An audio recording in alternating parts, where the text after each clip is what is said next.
Hello, Gene Schwimmer here. Welcome to today's vlog. In an earlier vlog, I laid out my proposal for deterring Iran from acquiring a nuclear weapon in a way that would guarantee that we would not have to act militarily against Iran in case the sanctions don't work, which, by the way, I predict will work. Obviously working, we can tell that from Iran's conduct. The only thing that worries me, the only fly in the geopolitical ointment, is our European friends who are doing everything they can, or trying to do everything possible to prevent the sanctions from working. Never mind that those sanctions are the only alternative to a military attack on Iran's nuclear program. It should be obvious, and this I don't understand either. I'm starting to think that our European friends actually want Iran to have a bomb to be able to serve as a counterweight to the United States, because they hate the United States of America that much.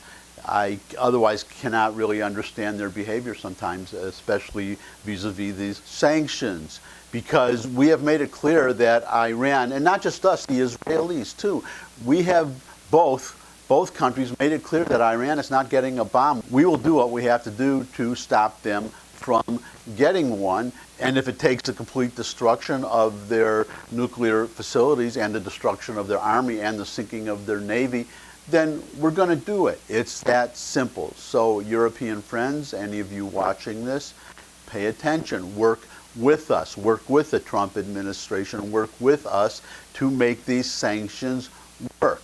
Either that or don't complain if we end up attacking Iran. And we're not talking about a war with Iran. As Ehud Barak, the former Israeli prime minister and a former general, and somebody that Democrats, or at least the Clinton administration, liked so much that they sent James Carville and Paul Begala to advise Ehud Barak's campaign against Benjamin Netanyahu, who was then the prime minister the first time he was prime minister. He said, well, this was his evaluation, his military evaluation of the results of an attack on Iran's nuclear facilities. And it was this, pretty much one sentence. I'm thinking I'm quoting him almost exactly, that we could destroy their entire nuclear program in a single evening and Iran can do nothing. So banish the thoughts of war. We're not talking about a full-scale war. What's Iran going to do? Send their mighty navy over to attack the United States? Let's be real here. But obviously we want to avoid having to do that. Now we have the sanctions in place, but there is another thing we can do, which is what I suggested in an earlier video, which is, as openly as possible, plan and rehearse an attack on Iran's nuclear capabilities, such that Iran will understand, number one, that we have the will to, if necessary, destroy their entire nuclear program. Two, we have a plan to do exactly that. And three, that the plan will work. But the point I want to make today specifically is there is something that we can do in the, well, not us, the Israelis, something they can do in the interim that would, number one, demonstrate all those elements that I just described, and number two, humiliate and embarrass Iran, as the Israelis already did. You may remember, it wasn't that long ago, that Benjamin Netanyahu stood on a stage with, I think, 500 CDs of documents that the Mossad, the Israeli intelligence service, lifted right from the middle of Iran, from a secret warehouse. Well, obviously it wasn't that secret because the Mossad found it. They are a very good intelligence service. Obviously, hats off to them. But showing those documents on that stage in that way and explaining how Israel was able to get the documents, number one, demonstrated beyond any doubt that the Iranians were lying about their abandonment of their nuclear program. Clearly, they were keeping all the plans and the blueprints. They did not abandon their program, so why trust them in the future? But also, it embarrassed and humiliated them because of Israel's ability to go right into the middle of Iran and get all those documents, and they just loaded them onto trucks and they got them out of there and they got them all the way back to Israel. So what am I leading to? This is what I'm leading to. Netanyahu, well, here's the headline. I'll put it up on the screen here. Netanyahu responds to Iran's threats. Israel's F-35 jets can reach you.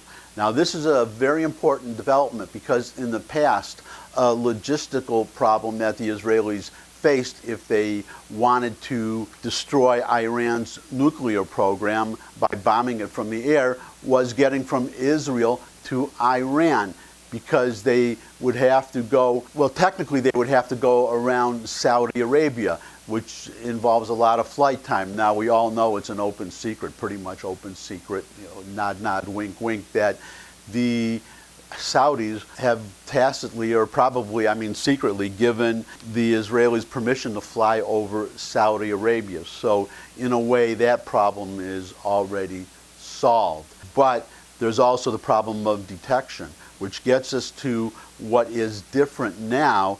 Well, here's a headline. This is from a Kuwaiti newspaper. This is back in March. Report, Israeli stealth fighters fly over Iran. And what this, well, I'll read a couple quotes here. Sources quoted in Al Jazeera, that's the Kuwaiti publication that broke the story, stated that 2 stealth fighters flew over Syrian and Iraqi airspace to reach Iran and even targeted locations in the Iranian cities Bandar Abbas, Esfahan, and Shiraz. The report states that the 2 fighter jets, among the most advanced in the world, I would say the most advanced in the world, but why quibble, circled at high altitude above Persian Gulf sites suspected of being associated with the Iranian nuclear program. It also states that the 2 jets went undetected by radar, including by the Russian radar system located in Syria, which is my point. Israel was able to fly directly from Israel to Iran, flew through Syria, and was not detected at all. And they flew, obviously, over Iran. They entered Iranian airspace and were not detected. So if you're watching this, as I'm sure you are, Benjamin Netanyahu, this is what you should do. You should do something similar to what you did with the documents that the Mossad lifted from the warehouse in Iran.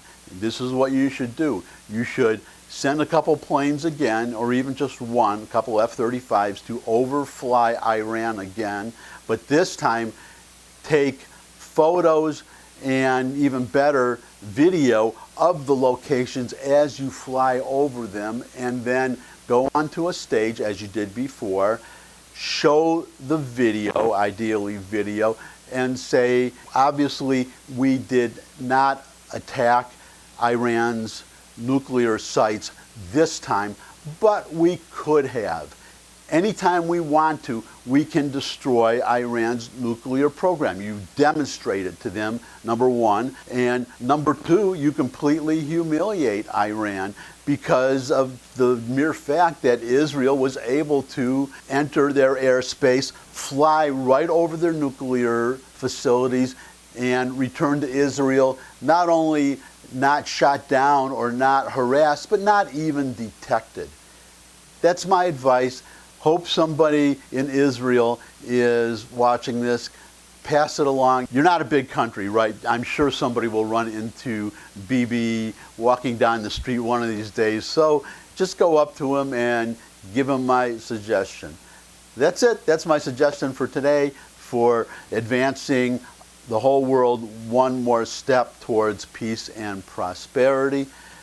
I'm going to sign off now, but not before I suggest that you do the thumbs up if you like the video. If you have any comments, there's a comment section below.